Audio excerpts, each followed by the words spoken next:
Have you ever wondered what it truly means to live a long life? Is it just about the number of years, or is it something more? Let's travel back in time to ancient Rome, to a story that might change how you see your own life. The sun dipped below the 7 hills of Rome, casting long, amber shadows. In a quiet villa sat an old man named Aurelius. At 85, he was a rarity in a city where life was often cut short. To the local children, he was a living monument, a symbol of incredible endurance. Aurelius spent his days on a cedar bench, watching the city pulse with a vitality he no longer shared. One evening, a young centurion named Quintus, fresh and scarred from the Germanic campaigns, paused by the villa's gate. His eyes were bright with the fire of a life lived on the edge.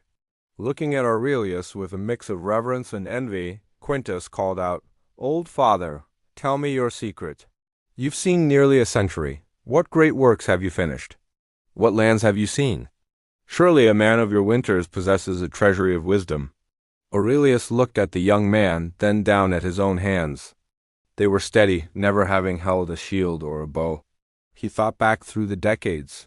For 40 years, he held a simple administrative job at the city's granary, balancing ledgers and locking doors. He never married, fearing the chaos of a household. He never traveled, fearing the discomfort of the sea and the dust of the road.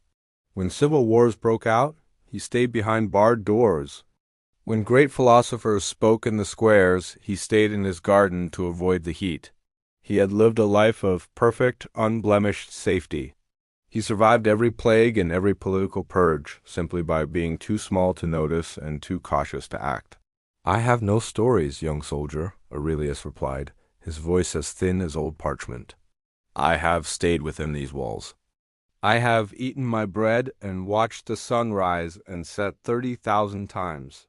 Quintus waited, expecting more, but Aurelius fell silent. In that moment, a sharp clarity hit the old man. If he were to die that night, the only proof of his long journey on earth would be the gray hair on his head and the deep lines on his brow. He hadn't lived a long life. He had merely occupied a long space of time. His existence was like a book with 1,000 blank pages. It had duration, but no content. He was just an old man who had managed not to die. This story perfectly illustrates a warning from the philosopher Seneca. We often mistake longevity for a life well lived. To truly live requires engagement, risk, and the pursuit of purpose. It means embracing challenges, feeling deeply, and connecting with the world around us. If we spend our years just avoiding discomfort and playing it safe, we might reach old age with plenty of years behind us, but with no meaningful experiences, no growth, and no legacy to show that we truly participated in the world. Age is just a biological fact.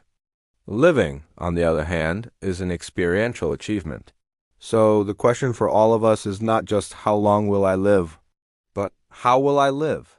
Are you writing your story, or are you just letting the pages turn? Don't just occupy time. Fill it with life. Go out and create your stories, your adventures, your own treasury of wisdom. Thanks for watching. If this story resonated with you, hit that like button and subscribe for more content that makes you think. See you in the next one.